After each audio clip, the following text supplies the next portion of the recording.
नमस्कार विद्यार्थी मित्रांनो, मी अबोली इंगे तुमचं MPSC चॅलेंजर्स अकॅडमीवर खूप खूप स्वागत करत आहे। आज आपण सायन्सचे जे मागील PYQs होते, जे ग्रुप बी आणि ग्रुप सी ला आलेले होते ते आपण बघणार आहोत। थोडक्यात आपण येणाऱ्या मेन्ससाठी तयारी चालू करत आहोत या दृष्टीने की आपला अभ्यास किती झालाय, मागचे क्वेश्चन आपण कशा प्रकारे सॉल्व्ह केले होते आणि येणारे जे क्वेश्चन्स जे मेन्समध्ये नोव्हेंबर डिसेंबरमध्ये ज्या मेन्स होणार आहेत 23च्या, तर त्याच्यामध्ये आपण सायन्सचे क्वेश्चन कसे सॉल्व्ह केले पाहिजे, आपला अप्रोच काय पाहिजे। कारण की दिवसेंदिवस आपण बघत आहोत की सायन्स खूप जास्त वास्ट होत आहे, की सगळ्या ज्या सायन्सच्या फील्ड आहे, पहिले कसे क्वेश्चन येत होते ठीक आहे ठरलेलं होतं फिजिक्स केमिस्ट्री बायो, पण आता असं की सगळंच त्याच्यामध्ये स्पेस आलं, त्याच्यामध्ये सगळे केमिस्ट्रीच्या फील्ड आल्या, बायोच्या फील्ड आल्या, मेडिकल फील्ड आल्या। तर सायन्सचा आवाका कसा आहे खूप जास्त वाढवत आहे, MPSC खूप जास्त सायन्सचा आवाका वाढवत आहे। तर त्या दृष्टीने आपला अभ्यास कसा असला पाहिजे, आपली स्ट्रॅटेजी कशी कशी असली पाहिजे, आपण कशी आपली अभ्यासाची परत नव्याने सुरुवात केली पाहिजे। ऑलरेडी सगळ्यांचा अभ्यास झाला आहे, पण त्याला अजून कसं अपडेट केलं पाहिजे आपल्या नॉलेजला, ते आपण आज प्रश्नांच्या दृष्टीने बघणार आहोत की आपले प्रश्न कसे मागच्या वर्षी आले होते आणि या वर्षी कोणत्या प्रकारचा त्या रिलेटेड प्रश्न येईल आणि आपल्याला तो कसा सोडवता आला पाहिजे सायन्सचा क्वेश्चन, ते आपण बघूयात। चला,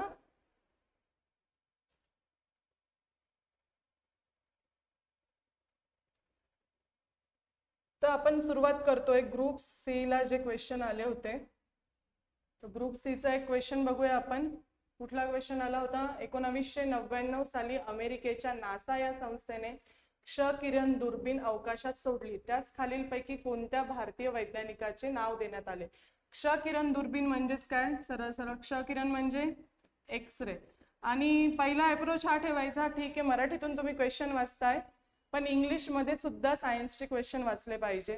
मी तर म्हणते की सुरुवातच तुम्ही इंग्लिश मध्येच वाचायला पाहिजे सायन्सच्या क्वेश्चन्सची, कारण की इंग्लिश जे शब्द आहेत ते आपल्याला जास्त माहित आहेत सायन्स रिलेटेड। आपल्या डेली लाईफमध्ये, आपल्या रुटीनमध्ये आपण जे आपल्या आजूबाजूला वावरतोय, तर सर्वात जास्त काय यूज केलेले शब्द आहेत?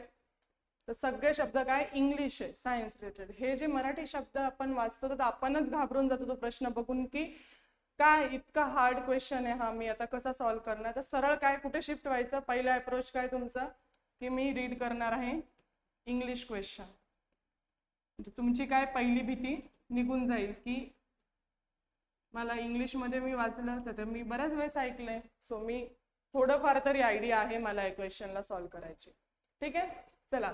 1999 साली अमेरिकेच्या नासा या संस्थेने क्ष किरण दुर्बीण अवकाशात सोडली, त्यास खालीलपैकी कोणत्या भारतीय वैज्ञानिकाचे नाव देण्यात आले?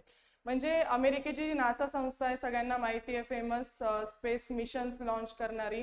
तर तिने काय केलं, एक्स-रे दुर्बीण अवकाशात सोडली, क्ष किरण दुर्बीण असे म्हणतात। कधी? 1999 साली।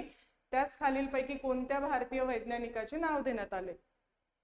तर आता त्यांचा क्वेश्चन बघा काय रिलेटेड आहे की कोणत्या भारतीय वैज्ञानिकाचे नाव देण्यात आले। सरळ सरळ क्वेश्चन आहे, पण त्यांनी डिस्क्रिप्टिव्ह काय केलाय की नासा या संस्थेने या साली कुठलं, तर ते एक्स-रे दुर्बीण।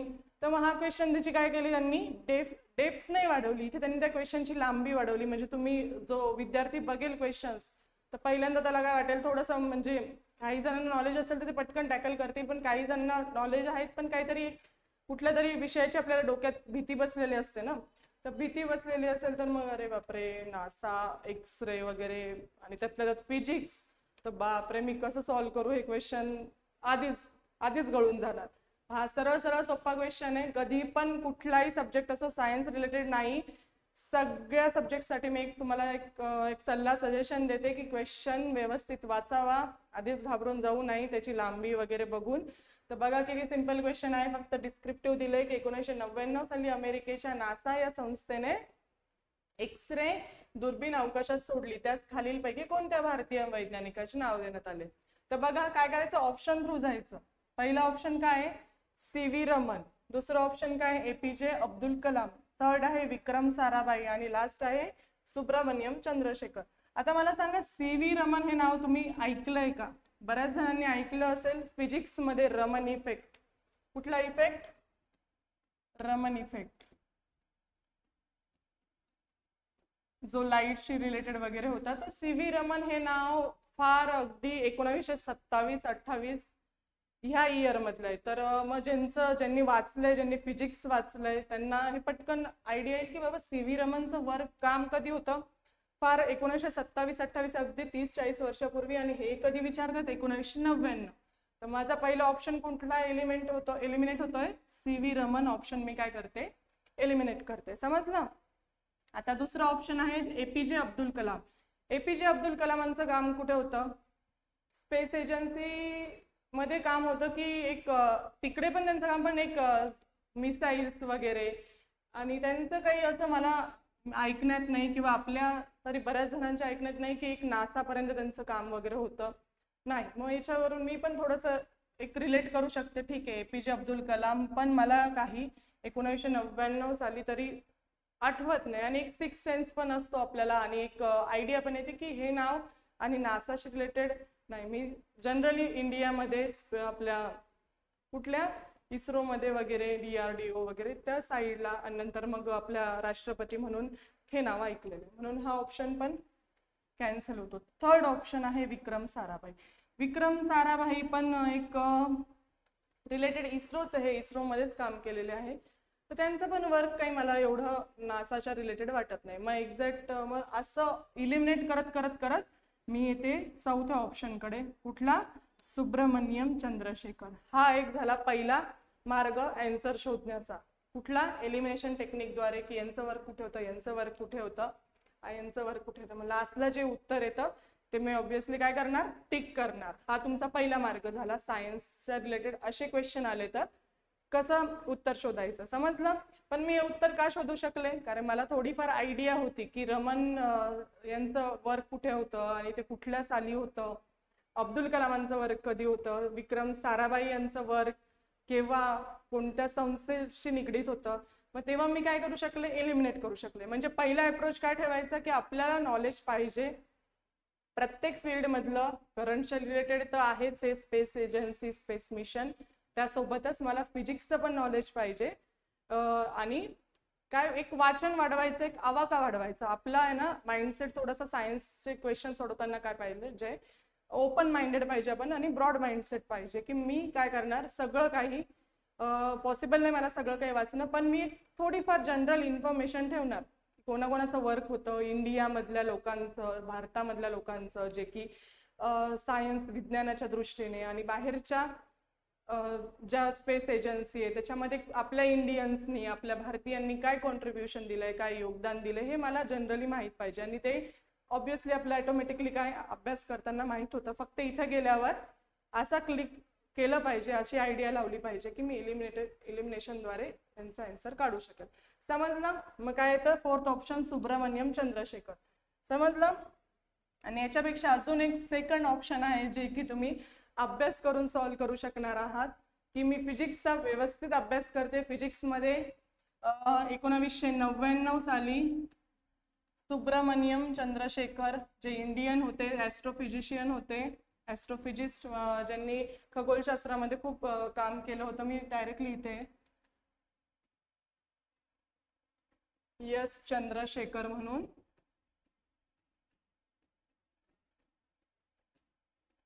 तर यांनी खूप मोठं काम केलं होतं नासामध्ये. त्यांनी काय केलं की एक टेलिस्कोप, एक एक्सरे दुर्बिणीचा शोध लावला, ज्याच्याने आपल्याला बऱ्याचशा अंतराळातल्या खगोलशास्त्रातल्या बऱ्याचशा अशा इमेजेस भेटल्या. आणि त्यांनी एक कन्सेप्ट पण दिला, त्याला काय म्हणतात, चंद्रकांत किंवा चंद्र लिमिट म्हणून पण म्हणू शकतो आपण.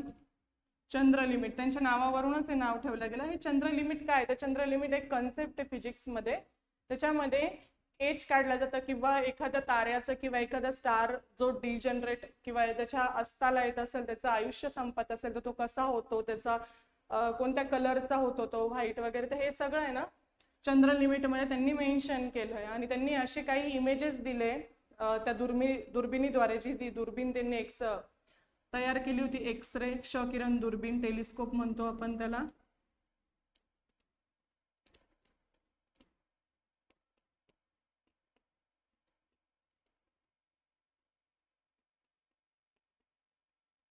टेलिस्कोप म्हटलं जातं इंग्लिशमधून. टेलिस्कोप मध्ये त्यांनी काय सांगितलं की असे इमेजेस दिले अशा अशा स्टार्सचे, ते डिजनरेट झाल्यावर कसे दिसतात काय दिसतात, जे की नॉर्मल जे पहिले टेलिस्कोप होते जे बाहेरील फॉरेन युरोपियन कंट्रीजने वगैरे किंवा नासाने वगैरे बनवलेले, त्यांच्या थ्रू पॉसिबल नव्हतं ह्या इमेजेस घेणं. पण एस चंद्रशेखर यांनी खूप मोठं काम केलं. त्यांनी एक प्रकारचं एक्सरे टेलिस्कोप मध्ये त्यांनी त्यांचं योगदान दिलं. त्यांनी एक चंद्र लिमिट त्याच्याबद्दल काम केलं, चंद्र लिमिट दिली एक. मग हे तुम्हाला आयडिया असेल, अभ्यास असेल, तुम्ही इझिली या 4 ऑप्शन मध्ये फिरण्यापेक्षा डायरेक्ट 4 ऑप्शन बघितले, डायरेक्ट कुठे क्लिक करणार किंवा टिक करणार, चंद्रशेखर एस सुब्रमण्यम चंद्रशेखर यांना. बरोबर. मग यासाठी तुम्हाला काय करावं लागेल, तुमचा अप्रोच ब्रॉड करावा लागेल आणि अभ्यास कुठे वाढवावा लागणार आहे, सायन्स अँड टेक्नॉलॉजी. जो पहिले आपला सायन्स होता ना, अरे बाबा MPSC ला काय सायन्स आहे, जनरल सायन्स आहे, पण MPSC आता काय होते, ब्रॉड होते, सगळं काही अपडेट होत आहे. तसं आपला अभ्यास सुद्धा आपल्याला काय करावा लागणार आहे, अपडेट करावा लागणार आहे. मग आपण कसा अभ्यास करणार आहे, सायन्सचा तर करणार आहे, पण सायन्स मध्ये ज्या काही टेक्नॉलॉजी आहे related to physics, chemistry, bio, वेगवेगळ्या ज्या टेक्नॉलॉजी आहे ज्या पहिले होत्या त्या कशा कशा अपडेट होत आहेत, ह्या सगळ्याचा मी काय करणार आहे, अभ्यास करणार आहे, त्याचं नॉलेज ठेवणार आहे. मग त्या टेक्नॉलॉजीशी रिलेटेड हा क्वेश्चन होता. समजला. मग कोणता, हा जो पहिला क्वेश्चन आपण बघितला तर हा कशा रिलेटेड येईल, कुठल्या सेक्शन मध्ये येईल, सायन्स अँड टेक्नॉलॉजी, त्यातल्या त्यात फिजिक्स मध्ये हा क्वेश्चन येईल. मग काय करणार आपण, टेक्नॉलॉजी कुठल्या कुठल्या होत्या, जे कुठले कुठले मिशन्स होते आपले इस्रोचे, जसं की आता चंद्रयान आहे तसं पास्ट मागचे कुठले कुठले मिशन होते, सगळ्याचा मी काय करणार आहे, अभ्यास करणार आहे. समजलं. चला आपण बघूया पुढचा क्वेश्चन. हा पण एक बघा कशाशी रिलेटेड आहे, हा पण एक फिजिक्स रिलेटेड एक क्वेश्चन आहे. काय क्वेश्चन आहे, डॅश अंदाजे 1 मिलीमीटर पेक्षा जास्त तरंग वैद्य असलेल्या प्राण्यांचा अभ्यास करतो. मग हा क्वेश्चन त्यांनी सारखं तुम्हाला एक पहिला अप्रोच दिला होता मी की काय क्वेश्चन कशातून वाचा, इंग्लिश मधून वाचा. तर इंग्लिश मध्ये आपण हा क्वेश्चन वाचूया. काय इंग्लिश मध्ये हा question, dash studies radiation with wavelength greater than approximately 1 millimetre. म्हणजे आपल्याला काय बघायचंय, कुठल्या रेडिएशनचा, कुठल्या ॲस्ट्रॉनॉमीचा वेवलेंथ काय जास्त आहे, ग्रेटर आहे, किती, 1 मिलीमीटर पेक्षा ग्रेटर आहे. ओके, तरंग म्हणजे रेडिएशन म्हणता येईल. तर हे जे क्वेश्चन आहे हे तुम्ही काय करणार आहे, इंग्लिश मधून वाचणार आहे.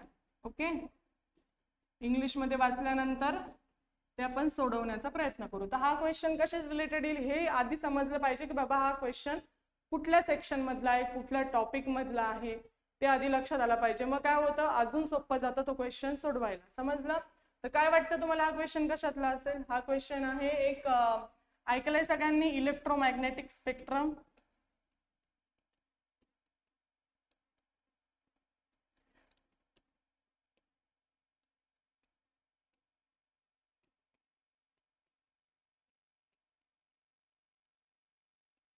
जे की सूर्यापासून किरण येतात, ते वेगवेगळे किरण वेगवेगळ्या रंगांपासून, वेगवेगळ्या किरणांपासून, वेगवेगळ्या रेज पासून बनलेले असतात, हे सगळ्यांना माहिती. त्याला आपण एकत्रितरित्या काय म्हणतो, इलेक्ट्रोमॅग्नेटिक स्पेक्ट्रम असं म्हणतो. तर इलेक्ट्रोमॅग्नेटिक स्पेक्ट्रम मध्ये कुठले कुठले रेज असतात, जे की आपण आत्ताच बघितलं, एक telescope, X-ray, gamma rays, infrared rays, optical, ultraviolet rays. तर हे सगळे रेज आहे. ह्या रेजचा तुम्हाला काय माहिती पाहिजे, सरळ सरळ एक इथे काय सोडवता येणार आहे तुम्हाला क्वेश्चन, जेव्हा तुम्हाला इलेक्ट्रोमॅग्नेटिक स्पेक्ट्रम बद्दल माहिती असेल. इलेक्ट्रोमॅग्नेटिक स्पेक्ट्रम मध्ये किती रेज आहेत, त्यांची वेवलेंथ कोणत्या कोणत्या याच्यानुसार आहे, कुठल्या कुठल्या सिक्वेन्स वाईज आहे, की वर वाढते किंवा कमी होते, त्यांची फ्रिक्वेन्सी कशी वाढते, एवढं माहित असलं. एक सरळ सरळ एक इमेज आहे, तुम्हाला दिसते का ही क्लिअरली. तर ह्या इमेज मध्ये त्यांनी काय दिलंय, इलेक्ट्रोमॅग्नेटिक स्पेक्ट्रम बद्दल दिलेलं आहे. बघा, इलेक्ट्रोमॅग्नेटिक स्पेक्ट्रम मी तुम्हाला दिसत नसेल तर मी इथे सांगते सरळ सरळ. इलेक्ट्रोमॅग्नेटिक स्पेक्ट्रम काय कन्सिस्ट करतात, वेगवेगळे रेज कन्सिस्ट करतात, वेगवेगळे रेज असतात, त्याच्यामध्ये किरण असतात. एक असते रेडिओ वेव्ज असते, अजून कुठली असते, मायक्रोवेव्ह,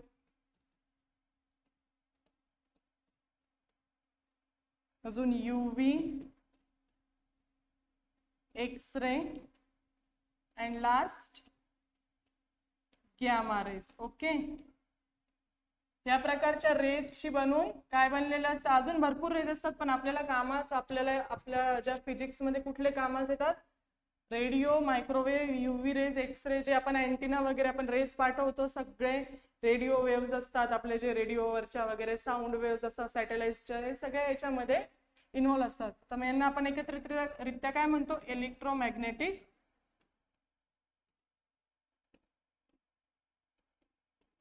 स्पेक्ट्रम आपण म्हणतो ना, स्पेक्ट्रम 3G 4G याच याच्यामध्ये पाठवले जातात. समजलं. मग हा सरळ सरळ काय क्वेश्चन आहे, ह्या रेंजच्या रेंज किती आहे, यांची रेंज, यांची वेव्हलेंथ किती दरम्यान आहे, त्यासाठी तुम्हाला काय माहित पाहिजे, इलेक्ट्रोमॅग्नेटिक स्पेक्ट्रम, यांची वेव्हलेंथ. मग आता यांची रेंज बघा काय काय. मायक्रोवेव्ह यांची जी वेव्हलेंथ आहे ना, ती चालू होती 1 किलोमीटर 10⁻³ पासून, 10⁻⁻13 मीटर पासून ही चालू होती रेंज 1 किलोमीटर. म्हणजे एवढ्यावर कुठली वेव्ह आहे, रेडिओ वेव्हज आहे. ओके, तर मग त्यांचा क्वेश्चन काय होता, डॅश अंदाजे 1 मिलीमीटर पेक्षा तरंगदैर्घ्य असलेल्या प्राण्यांचा अभ्यास आहे. हे असे क्वेश्चन, हे थोडेसे ट्रिकी टाइप क्वेश्चन असतात.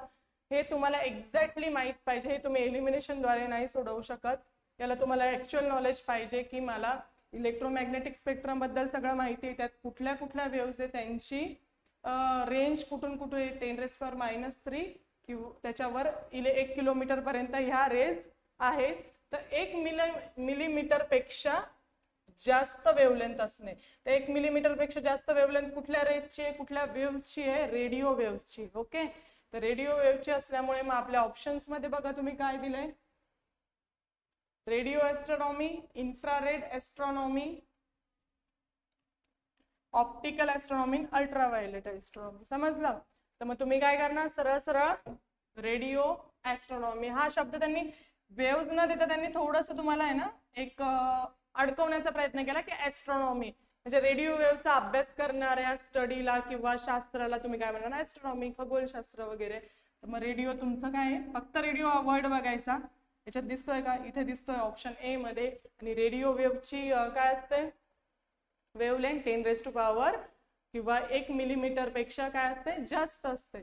म्हणून माझा आन्सर काय येईल, सरळ सरळ रेडिओ ॲस्ट्रॉनॉमी. रेडिओ वेव्हज पण सर्वात जास्त वेव्हलेंथ असते, पण फ्रिक्वेन्सी काय असते त्याची कमी असते. अशा टाइप मध्ये तुम्ही हे सॉल्व्ह करू शकता. पण याच्यासाठी काय लागणार आहे, याचा अप्रोच काय लागेल तुम्हाला, माझ्याकडे एक्झॅक्टली इन्फॉर्मेशन पाहिजे इलेक्ट्रोमॅग्नेटिक स्पेक्ट्रम बद्दल, त्याच्या वेव्हज बद्दल, आणि त्याच्या सर्वात पहिले ठीक आहे मला एवढं माहिती, पण त्याच्या मला रेंज माहित पाहिजे, की त्याची वेव्हलेंथ कुठून कुठपर्यंत आहे, त्याचा फ्रिक्वेन्सी कुठपर्यंत आहे. हे सगळं माहित असल्यावर मी काय करू शकेल, हा क्वेश्चन टॅकल करू शकेल. म्हणजे सायन्सचे 15 जरी क्वेश्चन आले ना, ऍटलिस्ट तुम्हाला 10 ते 12 क्वेश्चन व्यवस्थितरित्या सोडवता येतात, जेव्हा तुमचा अभ्यास आणि तुम्हाला एलिमिनेशन करता येत असेल किंवा कम्पेअर करता येत असेल, की याचं हे आन्सर आहे, याचं ते असेल, तर ते आरामात सुटतात. 3-4 ते मुद्दामून असे टाकलेले असतात की थोडंसं तुम्ही अडकले पाहिजे त्याच्यामध्ये, थोडीशी कॉम्पिटिशन कमी झाली पाहिजे. तुम्हाला माहितीच आहे की कशी एक एक क्वेश्चन वरूनच किती मोठा कट ऑफ वगैरे डिफरन्स पडतो. समजलं. तर मग माझ्यासाठी काय पाहिजे, मला exact information related to this concept. Okay, तर काय कन्सेप्ट राहिले याच्यामध्ये, रेडिएशन. ओके, अजून इलेक्ट्रोमॅग्नेटिक स्पेक्ट्रम हा वर्ड खूप महत्वाचा आहे. इलेक्ट्रोमॅग्नेटिक स्पेक्ट्रम वर दरवर्षी कुठली एक्झाम घ्या, क्लास 3 पासून क्लास 1 राज्यसेवेपर्यंत काय क्वेश्चन ठरलेला आहे, तो कुठल्या ना कुठल्या प्रकारात येतोच.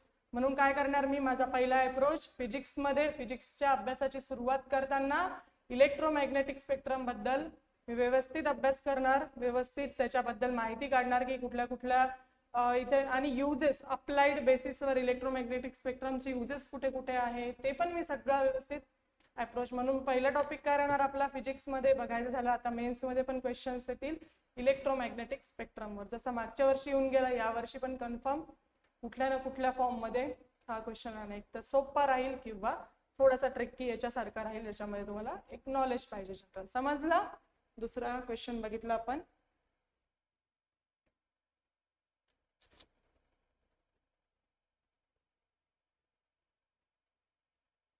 हा एक एकदम सोपा क्वेश्चन आहे आणि सगळ्यांना ओळखीचाही वाटत असेल. डॅश हे तंत्र वापरून समुद्राची खोली मोजतात. बघा, हा प्रश्न ठरलेला आहे सगळ्याच कॉम्पिटेटिव्ह एक्झाम्स मध्ये. जिथे जिथे सायन्स हा टॉपिक आहे, म्हणजे सायन्स जिथे जिथे आहे सिलेबसला, तिथे हा क्वेश्चन काय येणार म्हणजे येणार. काय सांगा याचा आन्सर? याचा आन्सर आहे सरळ सरळ सोनार. सोनारचा लॉंग फॉर्म काय आहे? साऊंड नेव्हिगेशन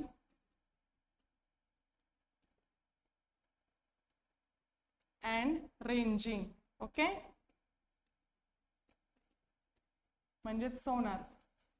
जे एक सोनार टेक्नॉलॉजी आहे, जसे की हे बघा खालचे ऑप्शन पण बघून घ्यायचे. सोनोग्राफी, होलोग्राफी, मायक्रोस्कोपी, ह्या ज्या टेक्निक्स आहे त्याच्या थ्रू काय मेजर केलं जातं किंवा काही गोष्टी ज्या आपल्या डोळ्यांना दिसत नाही त्याच्यात काय यूज केलं जातं? Microscopy, holography. जे आपण होलोग्राफ्स वगैरे, ती वस्तू खरी आहे की खोटी आहे ते टॅग लावलेले असतं. होलोग्राफ माहिती आहे ना तुम्हाला, 3D इमेजेस वगैरे, त्याच्यामध्ये होलोग्राफी. सोनोग्राफी, ज्या काही तुम्हाला डिसीजेस किंवा प्रेग्नन्सी मध्ये वगैरे काय यूज केलं जातं मेडिकल फील्डमध्ये? सोनोग्राफी. तसे कुठलं राहील?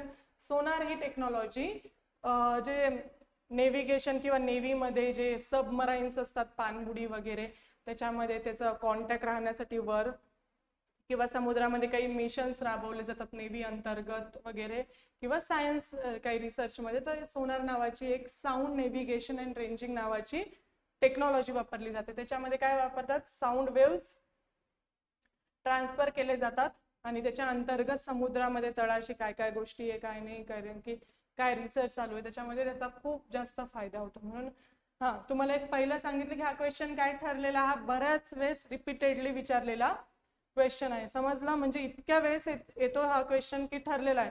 प्रत्येक क्लास 3 मध्ये येणार, क्लास 2 मध्ये येणार किंवा क्लास 1 मध्ये पडतोच हा क्वेश्चन. म्हणजे एक लक्षात घ्यायचं की हा मी कधीच विसरणार, एक पाठ करून घ्यायचं की सोनार याचं काय आहे आन्सर आहे. त्याचं समजा नाही असं आला तर सोनारचा लॉंग फॉर्म विचारला, साऊंड नेव्हिगेशन अँड रेंजिंग नावाची एक टेक्नॉलॉजी आहे. ओके, आणि एक सांगायचं की हा मला कसा सेग्रिगेट किंवा कसा वेगळा करता येईल, कशाशी रिलेटेड हा टॉपिक आहे. साऊंड, ध्वनी जो चॅप्टर आहे त्याच्यामध्ये त्यांना सगळ्यांनी अभ्यास केलेला आहे या टेक्नॉलॉजी. समजलं? कुठे येईल? फिजिक्स मधला, पण साऊंड रिलेटेड या टॉपिक बद्दल. समजलं?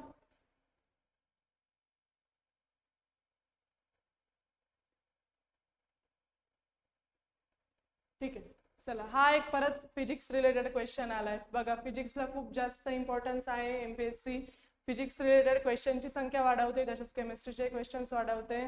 बायोचे जेवढे होते त्या लेवलचेच क्वेश्चन्स झाले पाहिजे. चला, प्रकाश जेव्हा एका माध्यमातून दुसऱ्या माध्यमात प्रवेश करतो तेव्हा खालीलपैकी प्रकाशाच्या कोणत्या गुणधर्मात बदल होत नाही? बघा, मग हा क्वेश्चन कशा रिलेटेड आला? लाईट चॅप्टरशी, प्रकाश. तर मग मी काय करणार, पहिले ऑप्शन्स बघून घेणार. काय काय ऑप्शन्स आहे? वेलॉसिटी, तरंग लांबी, वेव्हलेंथ, एम्प्लिट्यूड, फ्रिक्वेन्सी. ह्या सगळ्या बेसिक गोष्टी आहे रिलेटेड कशाशी? जेव्हा आपण फिजिक्सचा अभ्यास करतो तेव्हा आपण सर्वात पहिले काय अभ्यास करतो?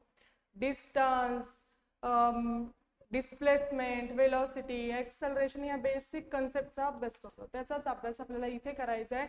इथे फक्त थोडंसं वेगळं आहे की लाईट, जे लाईट रेज येतात सन पासून, तर त्या लाईट रेजच्या कशामध्ये, म्हणजे एक मेन क्वालिटीज असतात लाईटच्या, जे कॅरेक्टरिस्टिक्स असतात ते तुम्हाला चांगले अभ्यासावे लागतील की काय कुठले कुठले कॅरेक्टरिस्टिक्स आहे. त्याची फ्रिक्वेन्सी, त्याची वेव्हलेंथ, त्याची वेलॉसिटी किती असते माहिती आहे ना तुम्हाला, की वेलॉसिटी बदलते, किंवा तो मिरर पासून एखाद्या काचेवर किंवा प्रकाश चमकणाऱ्या एखाद्या वस्तूवर पडला तर तो काय होतो? रिफ्लेक्ट होतो, रिफ्लेक्शन होतं, किंवा रिफ्रॅक्शन, डायफ्रॅक्शन, डिफ्रेक्शन, असं काय काय बऱ्याचशा कन्सेप्ट कशाशी रिलेटेड आहे?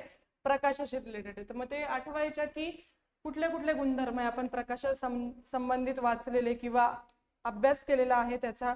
तर कुठले कुठले ते महत्वाचे 7 महत्वाचे गुणधर्म आहेत कशाशी संबंधित? प्रकाशाशी संबंधित. तर कुठले कुठले आहेत? सर्वात पहिला, नेहमी करता एक 7 गुणधर्म लक्षात ठेवायचे प्रकाशाकरिता, ते कधी विसरायचे नाही. तुमचे तोंडपाठ 7 गुणधर्म असतील, तुम्ही इझिली काय करणार, कुठलाही कसाही क्वेश्चन आला लाईटवर, प्रकाशावर, तर काय सोडवू शकणार. तर पहिला गुणधर्म आहे प्रकाश किंवा लाईट कशी स्पेक्ट्रम आहे, कशी वेव्ह आहे. Light is an electromagnetic spectrum.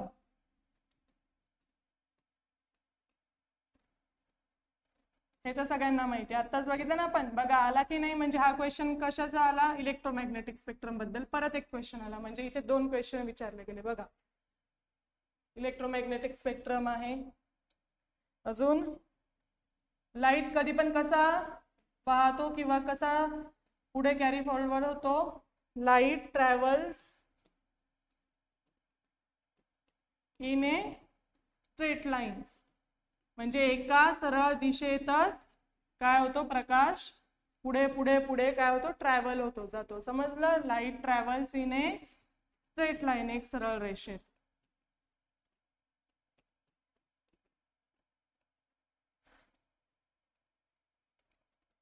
अजून काय क्वालिटी आहे प्रकाशाचं,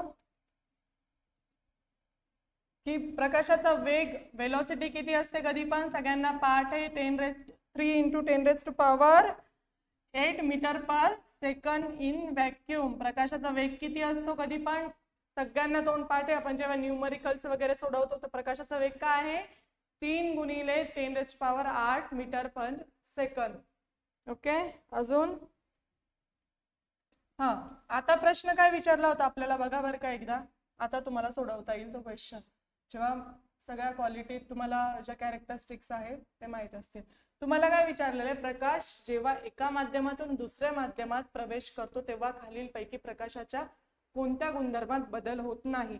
तर सरळ डोक्यात फिट करून घ्यायचं की प्रकाश जेव्हा एका माध्यमातून दुसऱ्या माध्यमात प्रवेश करतो तेव्हा त्याची वेलॉसिटी बदलते, वेव्हलेंथ बदलते, त्याचा वेग बदलत असतो, तरंग लांबी सुद्धा बदलत असते, आयाम सुद्धा बदलत असतो, परंतु काय नाही बदलत, तर त्याची फ्रिक्वेन्सी, तीव्रता, वारंवारता काय तशीच राहते, तिच्यामध्ये काहीच फरक पडत नाही. म्हणजे ऑटोमॅटिकली माझे कुठले 3 ऑप्शन्स काय होतील, कॅन्सल. ओके. जेव्हा तुम्हाला माहित असेल की प्रकाश जेव्हा एका माध्यमातून दुसऱ्या माध्यमात प्रवेश करताना त्याच्या कुठल्या कॅरेक्टरिस्टिक्स मध्ये, त्याच्या कोणत्या गुणधर्मात बदल होत नाही, त्याचा एकच गुणधर्म आहे, तो आहे कुठला, फ्रिक्वेन्सी, वारंवारता, किंवा त्याला आपण प्रकाशाची काय म्हणतो, तीव्रता असे म्हणतो. मग तुमचं उत्तर काय येईल याच्या रिलेटेड, याच्या संदर्भात, फ्रिक्वेन्सी. जमलं? म्हणजे मला काय करावं लागलं, लाईट प्रकाश या धड्याचा किंवा या कॉन्सेप्टचा अभ्यास करताना मी सर्वात पहिले प्रकाश काय आहे, प्रकाश एक इलेक्ट्रोमॅग्नेटिक स्पेक्ट्रम आहे, त्याच्यामधून तो कसा ट्रॅव्हल होतो, तो स्ट्रेट लाईन ट्रॅव्हल होतो, त्याचे कुठले गुणधर्म बदलत नाही, त्याचा फ्रिक्वेन्सी किंवा वारंवारता हा गुणधर्म बदलत नाही, परंतु यांचे कुठले गुणधर्म बदलतात, वेलॉसिटी, वेव्हलेंथ, एम्प्लिट्यूड, एका ठिकाणाहून दुसऱ्या ठिकाणी जाणे वगैरे, याच्यामध्ये बदल होतो. फक्त एकाच याच्यामध्ये बदल होत नाही, ते आहे फ्रिक्वेन्सी. मग मी काय एक्सेप्शन म्हणून हे लक्षात ठेवेल. समजलं? असा अभ्यास करायचा. समजलं का, की जे काही एक्सेप्शनल गोष्टी असतात त्याच्यावर काय असतो, क्वेश्चन ठरलेला असतो. आणि हा आपण क्वेश्चन, जसं आपण सोनारचा क्वेश्चन बघितला तसा हा पण प्रकाशावर, जे की साऊंड, प्रकाश, उष्णता हे धडे कसे आहेत, हे चॅप्टर कसे आहे, याच्यावर रिपीटेडली काय तुम्हाला क्वेश्चन्स आहेत.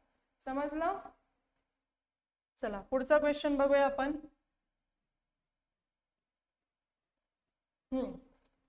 आता आला केमिस्ट्रीचा question. Chemistry, orbital quantum number. तो क्वेश्चन असा आहे, परिभ्रमण क्वांटम नंबर जर L असेल तर त्या सबशेल, थोडंसं टायपिंग मध्ये झालंय मागे पुढे, मी तुम्हाला वाचून सांगते एकदा, की परिभ्रमण क्वांटम नंबर जर L असेल तर त्या सबशेल मधील इलेक्ट्रॉनची कमाल संख्या किती असेल. तर परिभ्रमण क्वांटम नंबरला आपण इंग्लिश मध्ये म्हणणार आहोत ऑर्बिटल क्वांटम नंबर. जर त्याचा क्रमांक काय म्हणतात ते L असेल तर त्या सबशेल इलेक्ट्रॉन्सची कमाल संख्या किती असते, असा सरळ एक क्वेश्चन आहे. तर ह्याच्यासाठी काय करावं लागणार आहे, हा एक केमिस्ट्री रिलेटेड एक थोडासा पण ट्रिकी जे असतात ना, आता तुम्हाला कसे क्वेश्चन येणार आहे, फिजिक्स, केमिस्ट्री, बायो. तर फिजिक्स मधले 5 जरी टाकायचे झाले तर 3 कसे राहणार, सोपे सोपे क्वेश्चन राहणार, जे की पाठांतरावर, जसं तुम्ही साऊंडचा एक क्वेश्चन बघितला की सोनार, तो एक पाठांतरावर तुम्हाला माहित असलेला क्वेश्चन होता, की अशी एक टेक्नॉलॉजी ती इथे यूज होणार आहे, आणि सरळ सरळ त्याच्यावर क्वेश्चन पडला. दुसरं एक आहे, एक होता प्रकाशाचा वेग कधी बदलत नाही, कुठल्या माध्यमात बदलत नाही, मी जस्ट पाठ केले तेवढ्या क्वालिटी आणि त्याच्यावर क्वेश्चन पडला. पण ट्रिकी टाईपचे क्वेश्चन 2 होते, की जसे तो एक्सरेचा तो एक पाठांतराचा होता, पण तो कसा होता की थोडासा मला जास्त वाचन लागत होतं त्याच्यामध्ये. अजून एक जो आपण पाहिला होता तो कुठल्या प्रकारचा होता, इलेक्ट्रोमॅग्नेटिक स्पेक्ट्रमचा होता. तो थोडासा ट्रिकी टाईप. म्हणजे कसं आहे, सायन्स मध्ये कसं आहे की एक एक सेक्शन मध्ये 2-2 किंवा एक एक क्वेश्चन ठरलेला आहे, जो तुम्हाला हार्ड म्हणून नाही पण थोडासा कन्फ्यूज करणारा किंवा अवघड वाटणारा क्वेश्चन आहे. तर मग एक कसं आहे की हा त्यामध्ये थोडासा एक स्टँडर्ड किंवा हाय लेवलचा क्वेश्चन म्हणता येईल. तर मग याच्यासाठी तुम्हाला काय माहित असावे लागतं, केमिस्ट्री रिलेटेड मी कसा अभ्यास करणार आहे. हा अभ्यास खूप वर्षापासून आपण करत असतो. इनसाइड द ॲटम, एक ॲटम आहे, एक अणू आहे, त्याच्यामध्ये प्रोटॉन आहे, इलेक्ट्रॉन आहे, न्यूट्रॉन आहे. ठीक आहे, हे सगळं माहित आहे, दरवर्षी हाच अभ्यास चालू आहे. मग त्याच्यावरचा मी काय अभ्यास करते, मग त्याच्या काय शेल्स आहे, इलेक्ट्रॉन कसा ॲटम मध्ये प्रेझेंट आहे, एक ॲटम आहे, असा एक ॲटम आहे, एक न्यूक्लियस आहे, मग त्याच्या ह्या सगळ्या काय शेल्स आहे. ओके, त्या ज्या शेल्स आहे त्याला काय काय नावं असतात, सगळ्यांनी वाचले, के एल एम एन अशा त्याच्या काय असतात, शेल्स असतात, कक्षा असतात. तर ह्या के एल एम कक्षा आहेत,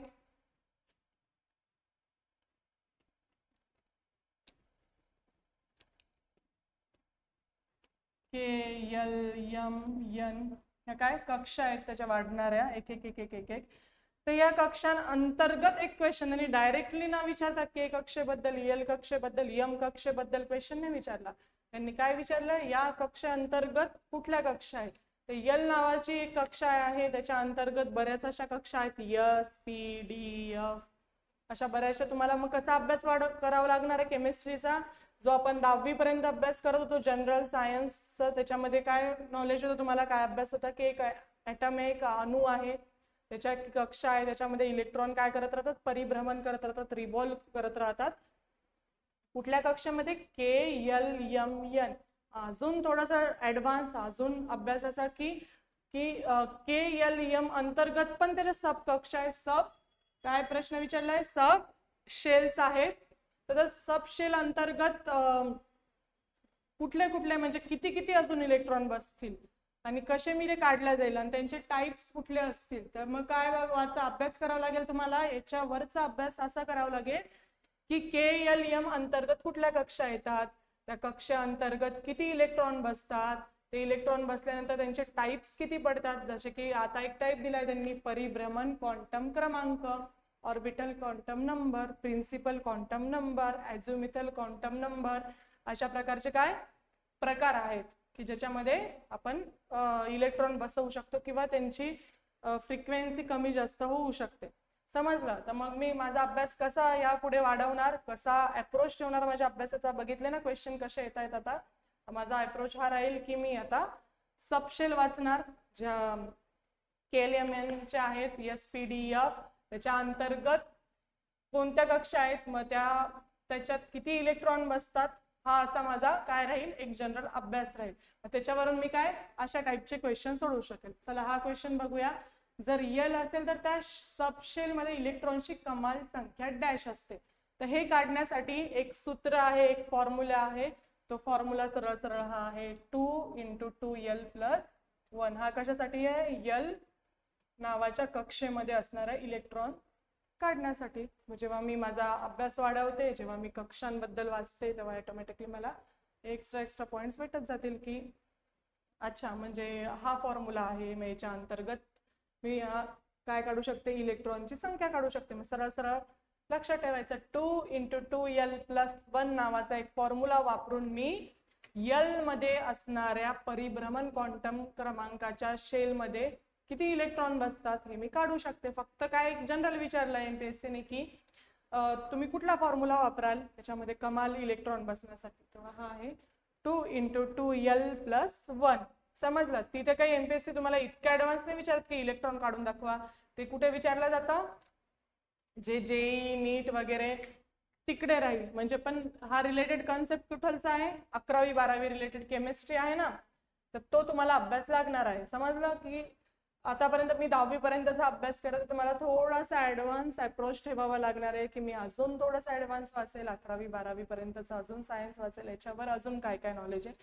तर मी काय करेल, त्याच्या नोट्स सुद्धा त्याच्यामध्ये अपडेट करेल आणि लक्षात ठेवेल की अशा प्रकारचं पण आहे की हा पण एक कन्सेप्ट आहे, याच्यावर पण एक क्वेश्चन येऊ शकतो. बघा तो एक प्रकारचा आलाय आणि ह्या वर्षी पण काय सांगता, याचा एक प्रकार विचारू शकतील, ऑर्बिटल क्वांटम नंबर अशा रिलेटेड विचारला तर टाइप्स विचारू शकतील, के शेल विचारू शकतील. तर कसं मी प्रिपेअर राहिली पाहिजे की माझं एवढा मी अभ्यास केला आहे या कन्सेप्शन रिलेटेड. समजलं? याचा फॉर्म्युला काय येईल, 2 × 2l + 1. समजतं? चला पुढचा एक क्वेश्चन. आता बघा हा क्वेश्चन काय, शुष्क घट विजेरी संचात ॲनोड हा चा बनलेला असतो. ठीक आहे, प्रश्न परत एकदा वाचून सांगते. शुष्क घट विजेरी संचात ॲनोड हा डॅश चा बनलेला असतो. इथे डॅश आहे. तर हा झाला केमिस्ट्री रिलेटेड क्वेश्चन एक, की केमिस्ट्री फिजिक्स रिलेटेड की इलेक्ट्रिसिटी मधला क्वेश्चन झाला. हा एक सरळ क्वेश्चन आहे ज्यामध्ये तुम्हाला काय वाचावं लागणार आहे, इलेक्ट्रिसिटी बद्दल वाचावं लागणार आहे, करंट रिलेटेड वाचावं लागणार आहे. तर काय वाचावं लागेल की एक ड्राय सेल बॅटरी असते. बॅटरीचे प्रकार माहित पाहिजे, याच्यासाठी मला कुठल्या बॅटरीज असतात, ड्राय बॅटरी, इलेक्ट्रिक बॅटरी वगैरे. ते एक ड्राय बॅटरी, याच्यावर कसे बरेचसे हे तुम्हाला 8वी 9वी 10वीचे जे आपले स्टेट बोर्डचे बुक्स असतात ना त्याच्यामध्ये मिळून जाईल, की त्याच्यामध्ये एक चॅप्टर पण दिलेला आहे, त्याच्यामध्ये टाइप्स पण दिलेले आहे. सेल कुठल्या सेल असतात, ड्राय सेल असतात, इलेक्ट्रिक सेल असतात, अजून सोडियम क्लोराईड सेल असते, लीड सेल असते, आणि आता सध्या करंट रिलेटेड एक सायन्स तुम्ही ऐकताय, lithium ion battery, lithium ion cell वगैरे, मोबाईल फोन.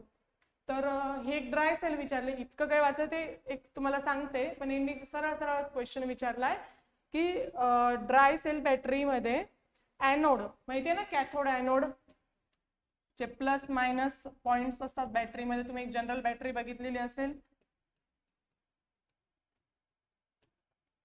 एक बॅटरीला प्लस मायनस पॉइंट्स असतात त्याचे. त्यांनी सरळ विचारले की ड्राय सेल आहे त्याच्यामध्ये ॲनोड हा कशाचा बनलेला असतो. ओके, तर मग याचा आन्सर काय वाटतं तुम्हाला, मॅग्नीज ऑक्साईड, ग्रॅफाइट, कॅडमियम आणि झिंक. तर मग हा क्वेश्चन कसा झाला, याच्यात मी डोकं लावू शकतं का, याच्यात मला काय पाहिजे, माहित पाहिजे एक्झॅक्ट आन्सर, एक्झॅक्ट जे फॅक्च्युअल डाटा असतो ना रिलेटेड टू सायन्स, फॅक्च्युअल. तर याची मला काय पाहिजे, आयडिया पाहिजे. मग याचा आन्सर काय येतं, झिंक.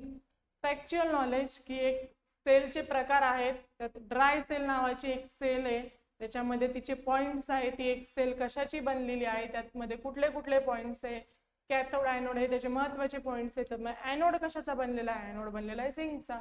तर हे सगळं कसं कव्हर होईल तुमचं, जेव्हा तुम्ही स्टेट बोर्डाचे पुस्तकं त्यासोबतच NCERTचे पुस्तकं सायन्ससाठी वाचाल तर तुम्हाला तुमचं फॅक्च्युअल डाटा सुद्धा वाढेल. आणि जेव्हा तुम्हाला ह्या ऑप्शन्स वरून पण सोडवता येईल की मॅग्नीज ऑक्साईड पण त्या, आणि हे सगळे जे दिलेले आहे ना मॅग्नीज ऑक्साईड, ग्राफाइट वगैरे, ते सुद्धा काय त्या बॅटरीचे पार्ट्स आहेत. मग त्यात कुठला पार्ट आहे, कशापासून तो ॲनोड बनलेला आहे तुम्हाला सांगता आलं पाहिजे. मग याच्यामध्ये काय कन्सेप्ट राहील तुमचा, की हा क्वेश्चन काय आहे, तुमच्या सायन्सच्या फॅक्च्युअल डाटावर आधारित आहे, फॅक्च्युअल नॉलेजवर आहे. जसं तुम्हाला सांगितलं ना फिजिक्स मधला एक क्वेश्चन होता साऊंड रिलेटेड, जेव्हा प्रकाशाचा वेग कशामध्ये बदलत नाही, म्हणजे प्रकाशाचं कुठली गुणधर्म बदलत नाही जेव्हा तो एका माध्यमातून दुसऱ्या माध्यमात जातो, तर त्याचा आन्सर काय होतं तुमचं ठरलेला, फ्रिक्वेन्सी. तो पण एक टाइपचा फॅक्च्युअल डाटा होता, सोनार एक फॅक्च्युअल डाटा. तसाच हा क्वेश्चन तुम्हाला सोडवता येईल.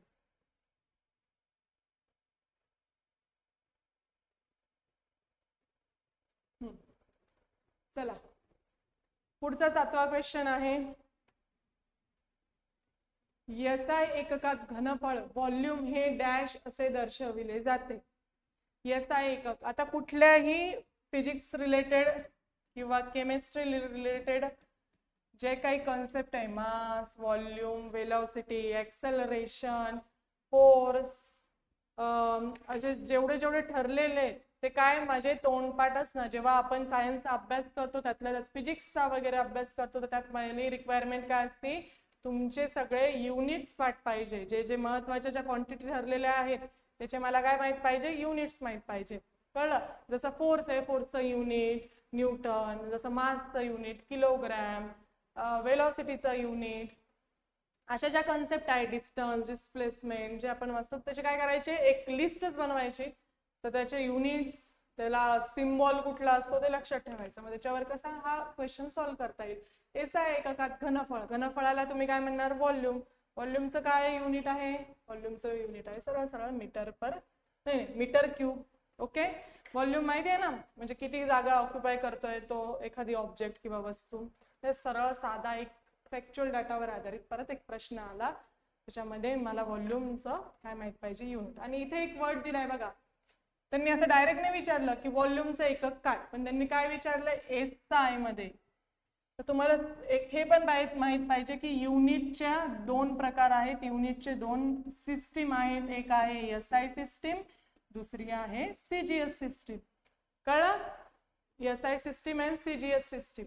तर SI मध्ये व्हॉल्यूमचं युनिट काय असेल, जे आपण आत्ताच काढलंय मीटर पर क्यूब, नाही सॉरी मीटर क्यूब, आणि CGS मध्ये असेल सेंटीमीटर क्यूब. समजतंय की metre cube and centimetre cube असे दोघांचे युनिट्स असतील कशामध्ये, SI मध्ये. तर SI मध्ये मीटर क्यूब अँड CGS मध्ये सेंटीमीटर क्यूब. तसंच याचं युनिट मासचं युनिट काय असेल, SI मध्ये किलोग्रॅम, CGS मध्ये ग्राम. तर मला काय युनिट तर माहितच पाहिजे, पण युनिट कुठल्या प्रकारचे असतात, दोन टाईपचे युनिट असतात, एक असतं SI, एक असतं CGS. मी काय करणार, दोन्ही लक्षात ठेवणार की SI कुठले, CGS कुठले. आणि SI युनिट आपल्या जनरली रोजच्या वापरामध्ये SI युनिट असतं, CGS युनिट हे SI पेक्षा कमी व्हॅल्यूचं असतं, कमी दर्जाचं असतं, आणि त्याची व्हॅल्यू त्याच्यापेक्षा कमी असते. एवढं लक्षात राहील. हा एक सोपा फॅक्च्युअल डाटा आधारित क्वेश्चन आपल्याला सोडवता येईल. समजलं.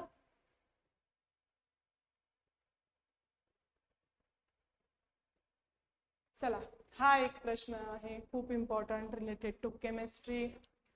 खालीलपैकी कोण कार्बनचा अपधर्मी नाही, म्हणजे याच्यापैकी कोण हा कार्बनचा ॲलोट्रॉप नाही. Okay, allotropes of carbon. तर बघा,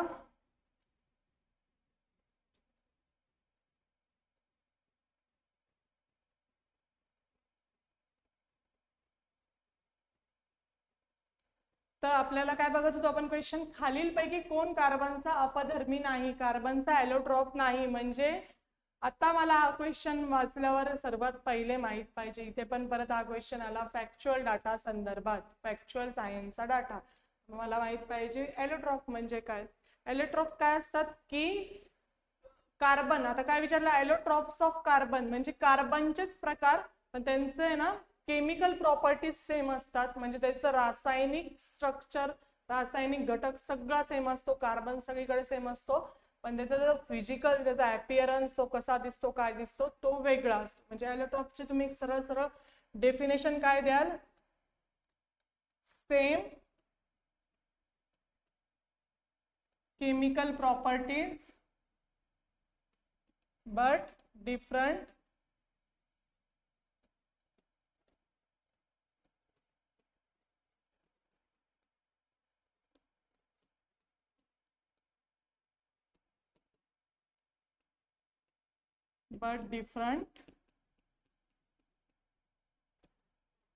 फिजिकल प्रॉपर्टीज. हे मला ॲलोट्रॉप बद्दल माहित पाहिजे.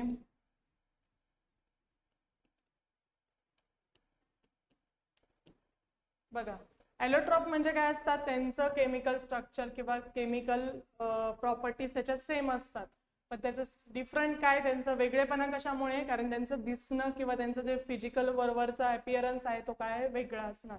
त्याच्या आधारित काय की कार्बनचे किंवा कार्बन सारख्या अनेक एलिमेंटचे, त्याच्यामध्ये आला नायट्रोजन, फॉस्फरस, हायड्रोजन, सगळ्या एलिमेंटचे काय काय वेगवेगळे एलिमेंट्स ॲलोट्रॉप्स पडतात. त्यातल्या त्यात सर्वात फेमस कुठला आहे केमिस्ट्रीमध्ये, कार्बनचे ॲलोट्रॉप्स. अगदी म्हणजे ठरलेले क्वेश्चन्स असतात कार्बनच्या ॲलोट्रॉप्सवर. तर काय क्वेश्चन आहे, कार्बनचा ॲलोट्रॉप नाही. मग याच्यामध्ये तुम्हाला सर्वात पहिले माहित पाहिजे ॲलोट्रॉप म्हणजे काय, त्यातल्या त्यात कार्बनचे ॲलोट्रॉप कोणकोणते आहेत. समजला. तर कार्बनचे ना असे बघितले ते की जनरली 12 एक प्रकारचे ना फेमस असे ॲलोट्रॉप्स आहेत. तर त्यामध्ये कुठले कुठले येतील, ऑप्शन मध्येच दिलेले आहे. ग्राफाईट पण एक कार्बनचा ॲलोट्रॉप आहे, जो इंडस्ट्रीमध्ये वगैरे मेटल वगैरे त्याच्यामध्ये यूज केला जातो. ग्राफिन पण एक ॲलोट्रॉप आहे, जो पण अगेन इंडस्ट्री सेक्टरमध्ये फुलरिन नावाचा एलोट्रॉप आहे, जे आजकाल एक काहीतरी 3D किंवा नॅनो मटेरियल्स वगैरे माहिती आहे तुम्हाला, नॅनो ट्यूब्स वगैरे, त्याच्यामध्ये हा फुलरिन नावाचा एलोट्रॉप यूज केला जातो. समजलं? म्हणजे हे तिन्ही काय झाले, तिन्ही पण काय आहे, कार्बनचे एलोट्रॉप्स आहे, कार्बनचेच समदर्शी आहेत, सारखे दिसणारे आहेत. नाही, सारखे दिसणारे नाही, कार्बनचेच एक काय म्हणतात त्याला, अपत्य टाईप आहे, कार्बनचेच सगळे रिलेटिव्ह म्हणता येईल, परंतु त्यांचं दिसणं कसं आहे वेगळं. अजून एक आहे त्याच्यामध्ये डायमंड. डायमंड पण एक फेमस काय एलोट्रॉप ऑफ कार्बन आहे. म्हणजे कायम लक्षात ठेवा, म्हणतो ना आपण कोळसा कितीतरी काळ त्याच्यावर अनेक प्रक्रिया होऊन मग एक डायमंड बाहेर येतो, कार्बन असतो तो. समजला? मग काय करावं लागेल, 12च्या 12 12च्या 12 म्हणजे त्यातल्या त्यात फेमस असे मी काय लक्षात ठेवेल, एलोट्रॉप्स लक्षात ठेवेल. कोणाचे? कार्बनचे, graphite, graphene, fluorine and diamond. अजून तुम्हाला माहिती मिळवता येतील, अजून तुम्ही ऍड करू शकतात 12 प्रकारचे वेगवेगळे. आणि त्याच्यापैकी प्रश्न काय विचारला होता, कुठला नाही, तिन्ही आहे, नन.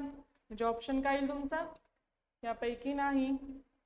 समजताय? हा एकदम सोपा फॅक्च्युअल बेट्स, एकदम फॅक्च्युअल डाटा तुम्हाला त्याच्यावर आधारित हा एक सरळ सरळ सोपा क्वेश्चन होता.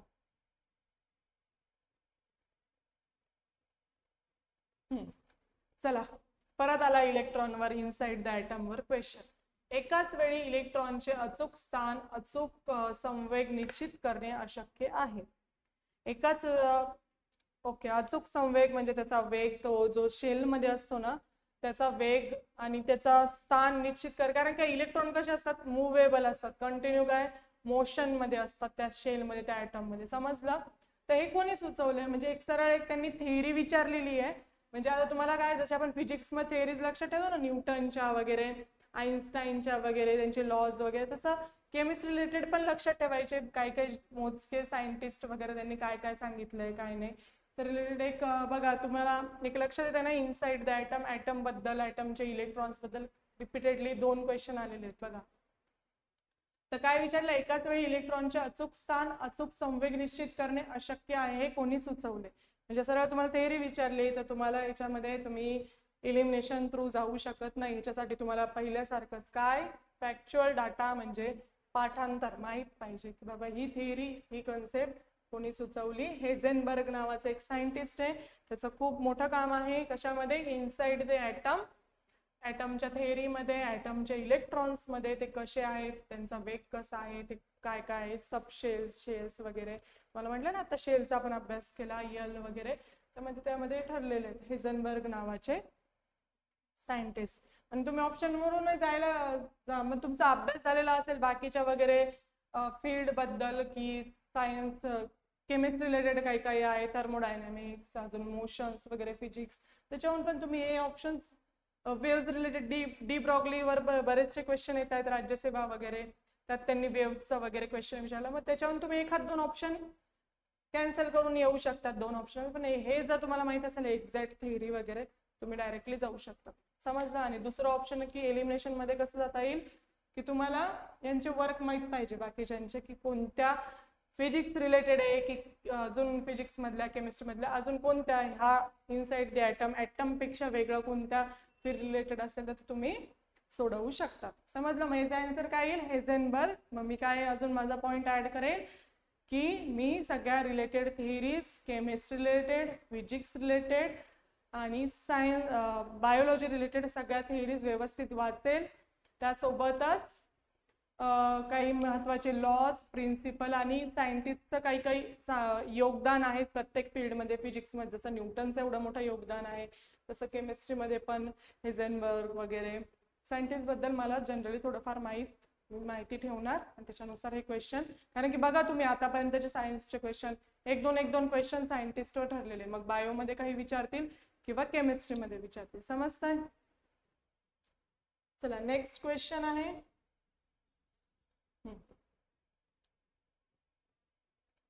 डॅश हा वायू भोपाळ वायू दुर्घटनेस कारणीभूत झाला. आता हा तुम्हाला कसा वेगळा करता येईल, हा क्वेश्चन कशाच्या रिलेटेड असेल, हा थोडाफार असेल तुमच्या पर्यावरणा संदर्भात, म्हणजे एक केमिस्ट्री पण येईल याच्यामध्ये आणि थोडंसं एन्व्हायरमेंटल इश्यू पण येईल. मग एन्व्हायरमेंटमध्ये आपण एन्व्हायरमेंटचा अभ्यास करताना अशा काही घटना आहेत ज्याच्यामुळे पर्यावरणाला हानी झालीच, पण मानवी हानी पण खूप झाली. त्यातली एक महत्त्वाची घटना आहे की भोपाळ वायू दुर्घटना, जी कधी झाली होती, बहुतेक तरी 1984 समथिंग त्या वर्षामध्ये ही घटना झालेली आहे. त्याच्याबद्दल आपल्याला आयडिया असली तर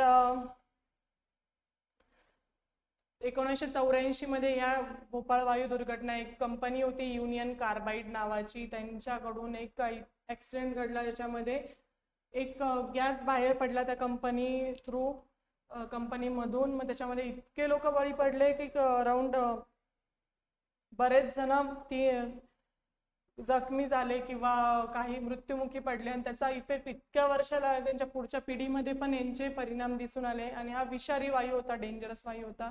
हे सगळं आपल्याला माहीत पाहिजे. जे एन्व्हायरमेंटमध्ये घटना झाल्या जसं की ॲटॉमिक बॉम्बच्या घटना आहेत, हिरोशिमा नागासाकी सारख्या, मध्ये काय होतं, कुठला ॲटॉमिक पदार्थ यूज केलेला होता, सबस्टन्सेस, तसं मला भोपाळ वायू घटनेचा पण माहीत पाहिजे. तर तो आहे मिथाइल आयसोसायनेट. पाठच करून घ्यायचा. हा पण एक फॅक्च्युअल डाटा आहे की सर्व ट्रेंडिंग, आणि सध्या आता पण तुम्ही करंट रिलेटेड, म्हणजे हा करंट रिलेटेड नाही म्हणता येणार की एक जुना एक करंट रिलेटेड मुद्दा होता जो त्यांनी डायरेक्ट एन्व्हायरमेंट रिलेटेड क्वेश्चन टाकायसाठी हा एक मुद्दा घेतला, आणि त्यातल्या त्यात गॅस कुठला आहे असं तर नाही विचारू शकणार कुठली कंपनी होती, त्या कंपनी थ्रू हा लिकेज झाला. तर त्यांनी गॅस सर्वात महत्त्वाचा आहे, आणि तो केमिस्ट्री रिलेटेड पण, एन्व्हायरमेंटल केमिस्ट्री म्हणतो ना आपण, तशा त्या सेक्शनमध्ये हा क्वेश्चन आला.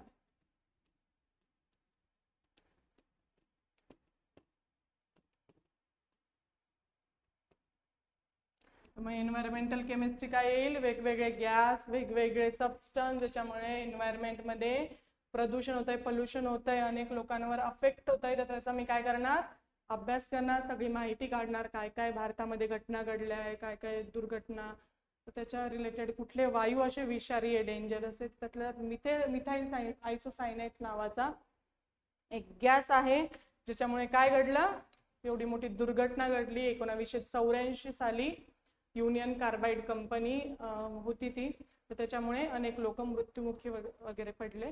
तर हे माहीत पाहिजे. मिथाइल आयसोसायनेट म्हणजेच काय, एन्व्हायरमेंटल केमिस्ट्री पण एक सब टॉपिक तुमचा ऍड होईल. समजतंय? चला, NFHS म्हणजे ही संज्ञा कशाशी रिलेटेड आहे बघा. हा एक आलाय मुद्दा, थोडासा करंट रिलेटेड म्हणूया आपण. करंट रिलेटेड म्हणजे कसं येत आहे आजकाल क्वेश्चन,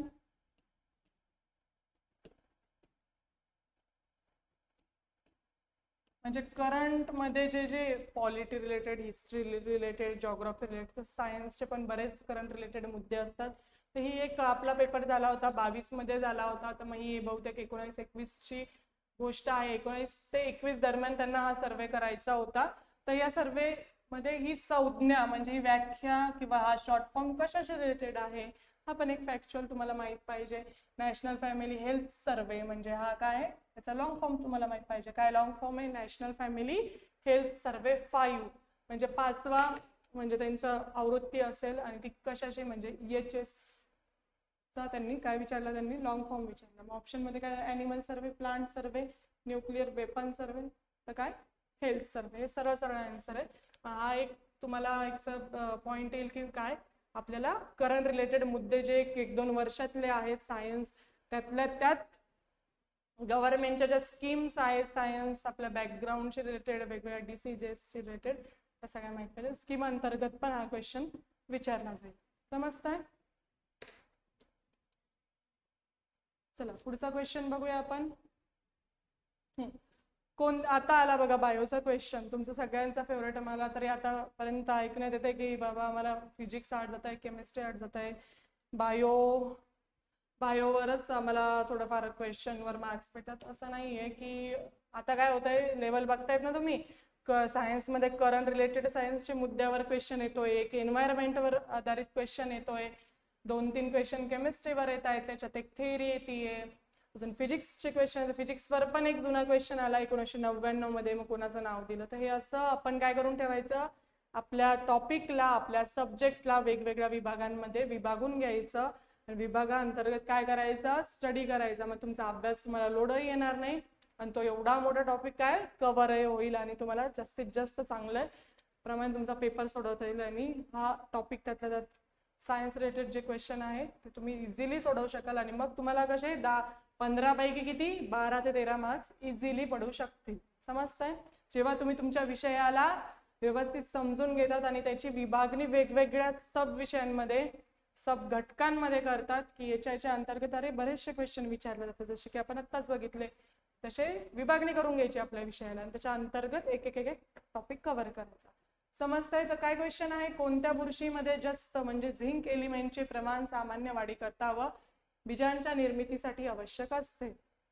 आता सरळ त्यांनी एक फॅक्च्युअल विचारलाय, बुरशी म्हणजे काय, बुरशीला काय म्हणतो आपण, फंजाय वगैरे म्हणतो.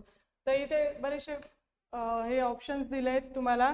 तर त्याच्यापैकी कुठला असा फंजाय आहे ज्याच्यामध्ये काय आहे, झिंकचं प्रमाण काय दिलंय, जास्त आहे. झिंकचं प्रमाण काय आहे, जास्त आहे. आपण बघूया परत आता इंग्लिश मधून सांगते तुम्हाला मी हा question. In which fungus is the zinc element necessary for normal growth and spore formation. Okay, मग काय बुरशीला, बुरशी, कवक, फंगस, जास्तीत जास्त ज्याला इंग्लिशमध्ये थोडंसं मराठीमध्ये कन्फ्युजन होत असेल त्यांनी काय करायचं, लगेच शिफ्ट व्हायचं इंग्लिशमध्ये. ओके, तर काय in which fungus is this zinc element म्हणजे कुठल्या फंगसमध्ये झिंकचं प्रमाण जास्त आहे. मग तुमचा अभ्यास चालू होईल जो तुम्ही ऑलरेडी केलाय, classification of plants animals. Okay, तर क्लासिफिकेशन जे 5 किंगडम सिस्टीम वगैरे आहेत त्याचा अभ्यास कराल. मग त्याच्यामध्ये वेगवेगळे किंगडम आहे, फंजाय वगैरे, प्लांट्स, ॲनिमल्स. तर फंजाय किंगडम बद्दल मी व्यवस्थित अभ्यास करणार.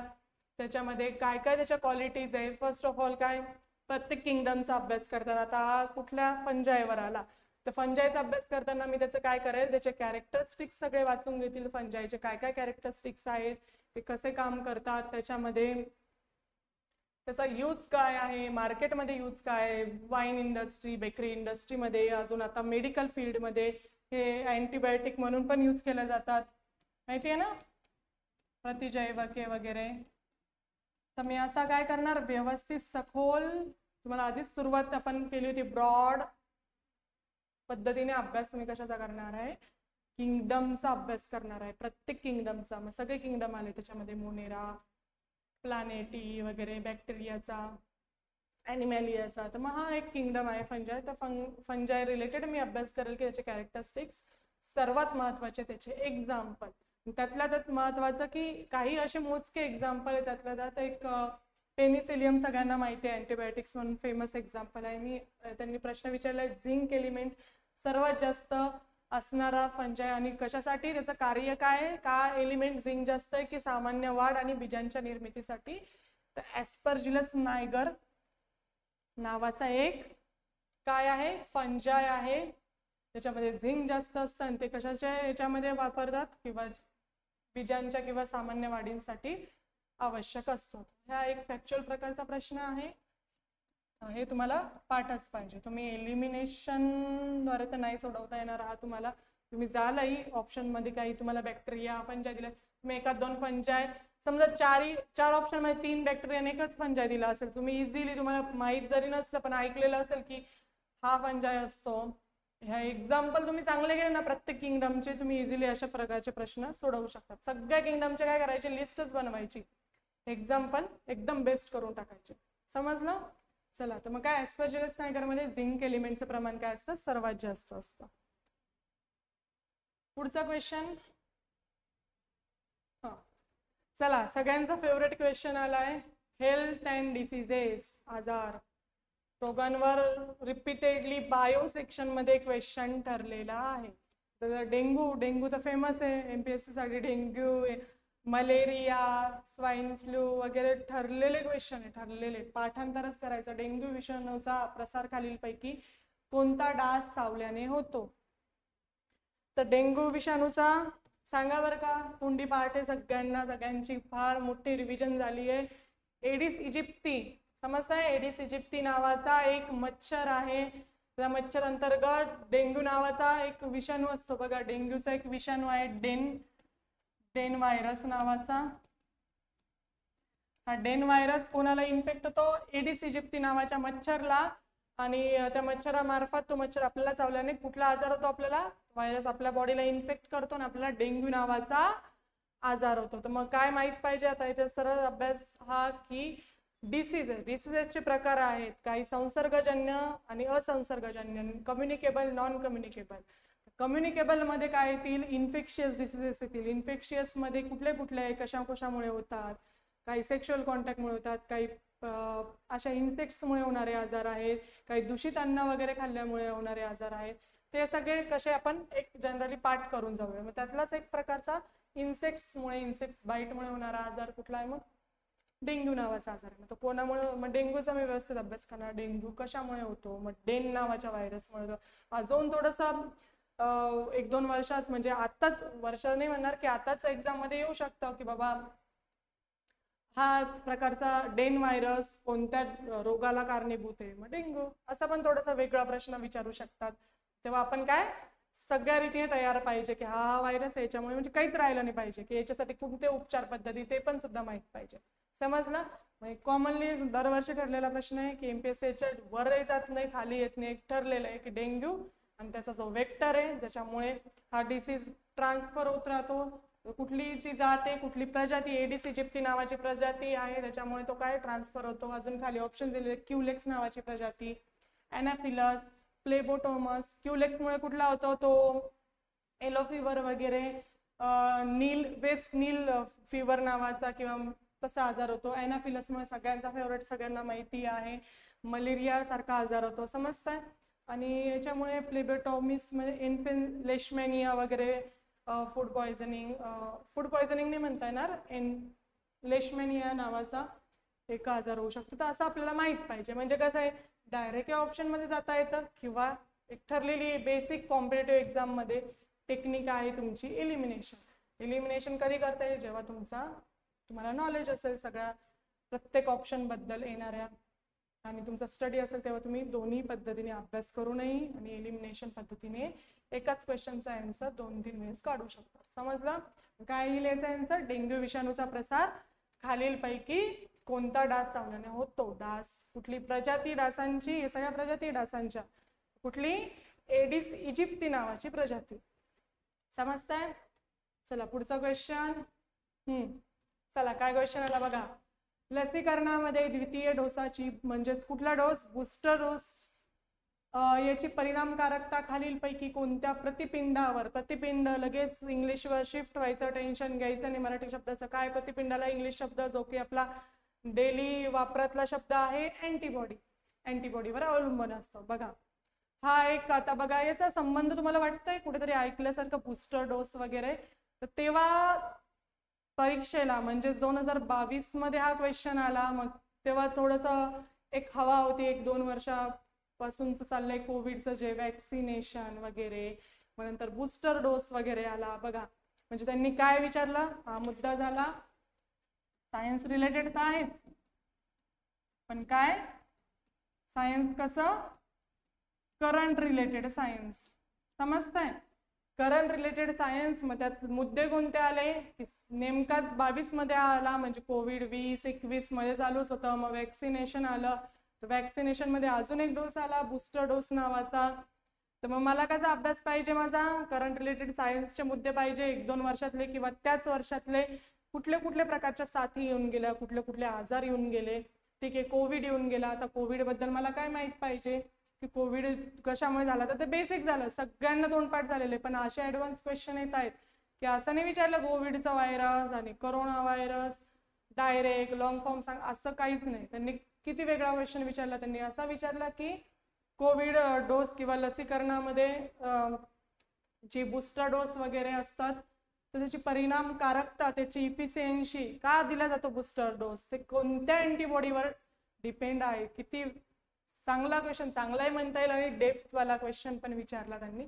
सरळ सरळ हे आलेलं असतं पेपरला, तुम्ही पेपर वगैरे वाचतात, मासिकं वाचतात, त्याच्यामध्ये दिलं जातं. जेव्हा तुम्ही आर्टिकल्स वगैरे वाचतात ना त्याच्यातही दिलेलं जातं अँटीबॉडी ई, अँटीबॉडी ए, अँटीबॉडी जी, अँटीबॉडी यम. तर मग काय आन्सर आहे त्याचा? त्याचा आन्सर आहे सरळ सरळ अँटीबॉडी जी. वेगवेगळ्या अँटीबॉडी असतात आपल्या बॉडीमध्ये, ज्या कशासाठी असतात? वेगवेगळ्या आजारांना लढण्यासाठी. एक आपल्या बॉडीमध्ये एक प्रकारची रोग प्रतिकार शक्ती निर्माण करण्यासाठी काय असतात? अँटीबॉडी असतात. समजलं? आणि जे वॅक्सिन लसीकरण केलं जातं, वॅक्सिनेशन दिलं जातं, मग त्याच्यामध्ये काय अँटीबॉडीचे प्रमाण वगैरे वाढवलं जातं आणि त्यातला बूस्टर डोस दिला. तर त्यात बूस्टर डोस का दिला? तर कुठल्या पर्टिक्युलर एका स्पेसिफिक अँटीबॉडीची संख्या वाढवायची मला, अँटीबॉडी जी नावाची. ते कशावर अवलंबून आहे तर ते अँटीबॉडीवर माहिती आहे. मग काय कराल तुम्ही? अजून एक तुम्ही जेव्हा विषयाची विभागणी करताय तर करंट रिलेटेड मुद्दे सायन्समध्ये वेगवेगळ्या तुम्ही आजार करणार, त्याच्या ट्रीटमेंट्स व्यवस्थित वाचणार. काही नाही, जे तुम्ही रोज पेपरला वाचतात ना आर्टिकल वगैरे, इंग्लिश पेपर पण वाचायची सवय करून घ्यायची. इंग्लिश पेपर्समध्ये पण आर्टिकल्स वगैरे येतात, त्याच्यामध्ये मुद्दे आलेले असतात किंवा न्यूजमध्ये कानावर पडतात की असा असा शोध लागला आहे, अशी अँटीबॉडी आहे, अशा अशा वॅक्सिन्स आहेत, मग ती याच्यावर परिणाम करा. हा नकळत आपण जेव्हा वाचतो ना तुला वाटत नाही की याच्यावर क्वेश्चन येईल, पण एक ठेवायचं डोक्यात की आता आजकाल याच्यावर पण असे क्वेश्चन्स येत आहेत. समजतंय? मग लसीकरणामध्ये द्वितीय डोसाची म्हणजे बूस्टर डोस याची परिणामकारकता खालीलपैकी कोणत्या प्रतिपिंडावर अवलंबून असते? कोणत्या अँटीबॉडीवर? अँटीबॉडी जी वर बूस्टर डोसची म्हणजे तो किती परिणामकारक राहील याची परिणामकारकता ठरलेली आहे. समजतंय? अशा टाईपने आपण काय बघितले? PYQs बघितले मागील वर्षातले 2022 मधले, की कसे कसे क्वेश्चन्स आले, आपण त्याला कसा अप्रोच ठेवला पाहिजे. आणि हे क्वेश्चन कशाला आले? एक डोक्यात ठेवा, मेन्सला आलेले आहेत. तर मेन्स रिलेटेड जे प्रीचे क्वेश्चन आहे त्याच्यापेक्षा साहजिकच डेप्थ थोडी वाढलेली असणार आहे. ते कसे सोडवता येईल आणि चांगले मार्क्स कसे घेता येईल, त्याच्यासाठी आपला अप्रोच काय राहील, आपण कुठले कुठले घटक सगळे कव्हर करायला पाहिजे, ते आपण त्याच्यामध्ये एक एक प्रश्न अंतर्गत बघितले. असे बरेचसे असे टॉपिक आहे. तर आपण अशी एक सिरीज चालू करतोय आणि आपली बॅच पण चालू करतोय आपल्या प्लॅटफॉर्मवर, जी मेन्सला तुम्हाला सायन्स आता नव्याने इन्क्लूड झाला आहे. येणाऱ्या बी साठी, ग्रुप बी साठी आणि ग्रुप सी साठी सुद्धा असणार आहे. तर या सायन्स वेळ तर कमी आहे, पण आपलं PYQच्या माध्यमातून आपण जास्तीत जास्त कव्हर करून घेणार आहोत टॉपिक आणि जास्तीत जास्त क्वेश्चन्सही सोडवून घेऊ. मग त्याच्यामुळे तुम्हालाही फायदा होईल. तर अशी एक आपली बॅच आपण लॉन्च करत आहोत. तर त्यासाठी हा व्हिडिओ तुम्ही सगळ्यांना, तुमच्या मित्रमैत्रिणींना शेअर करा. तुम्ही सुद्धा व्यवस्थित बघा आणि या प्रश्नांना कसं टॅकल करायचं, कसा आपला अप्रोच असला पाहिजे याची तुम्हाला एक सवय लागेल. आणि ऑलरेडी तुमचं काही जणांची अशी सवय असेल तर चांगली गोष्ट आहे. ती अजून कशी डेव्हलप करायची आपण या व्हिडिओच्या माध्यमातून सांगण्याचा प्रयत्न केलेला आहे. ठीक आहे, चालेल. Thank you so much.